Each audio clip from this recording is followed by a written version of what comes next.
Саламатсыңдар ма балалар? Математика сабағын бастаймыз.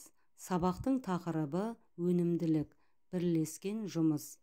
Бүгінгі сабақта бірлесіп жұмыс істеуге берілген есептерді шығарып үйренесің.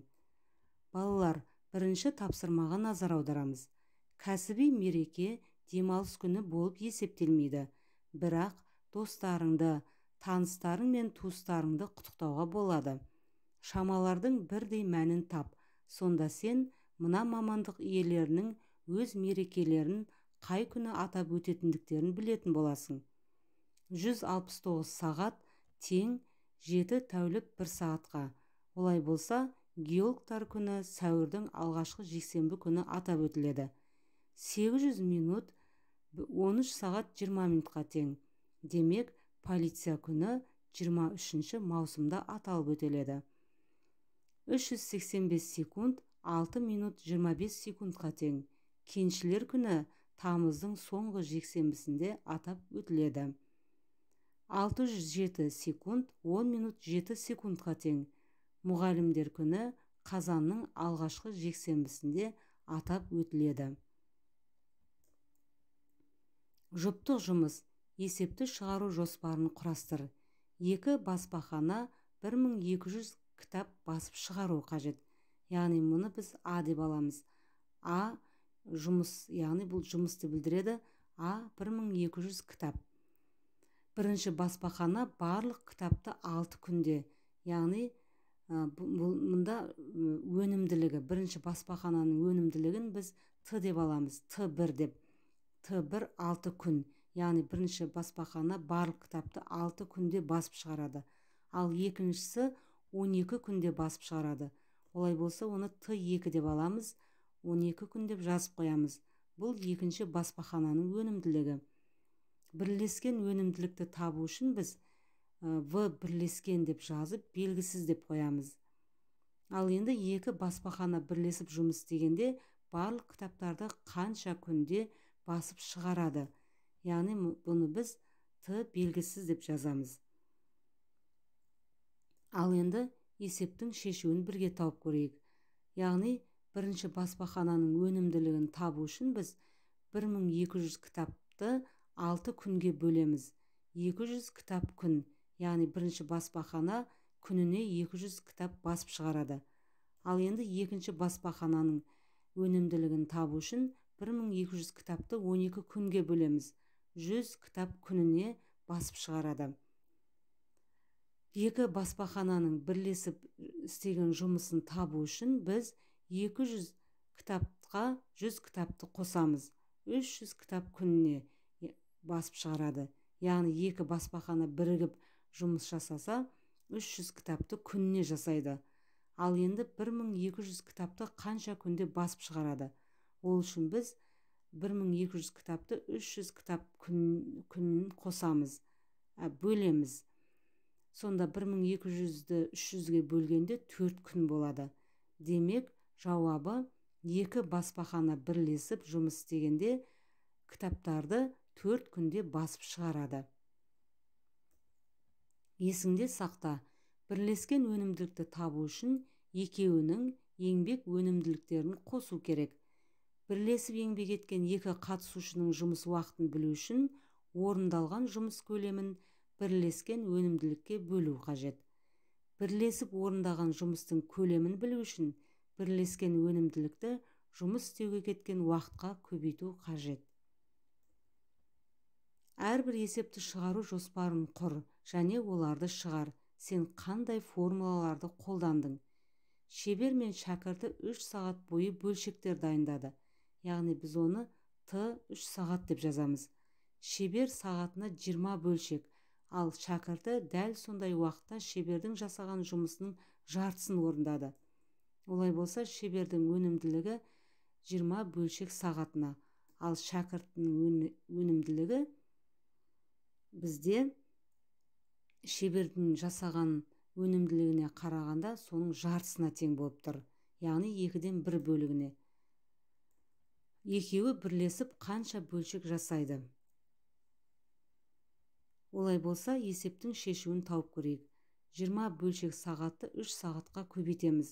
60 бөлшек болады. Демек шебер 3 сағатта 60 бөлшек жасайды.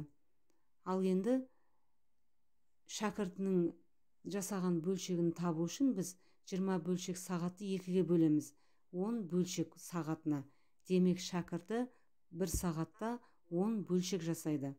Ал енді ол 10 бөлшекті 1 сағатта жасаса, 3 сағатта ол 30 бөлшек жасайды. Ал енді екеуі бірлесіп қанша бөлшек жасайтынын тауып көрейік.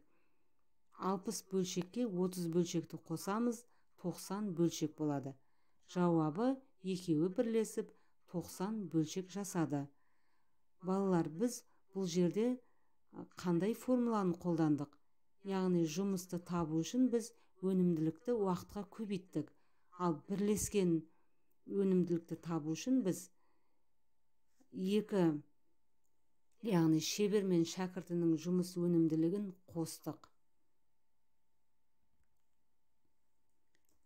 Келесі тапсырмаға назар аударамыз. Математика күнделікті өмірде. Автокөлік жүргізушісі вокзалға жетуіне 1900 метр қалған кезде пойызға отырғызуының аяқталуына 2 минут бар еді. Яғни мұнда қашықтықты 1900 метр деп аламыз. Уақыт 2 минут бар.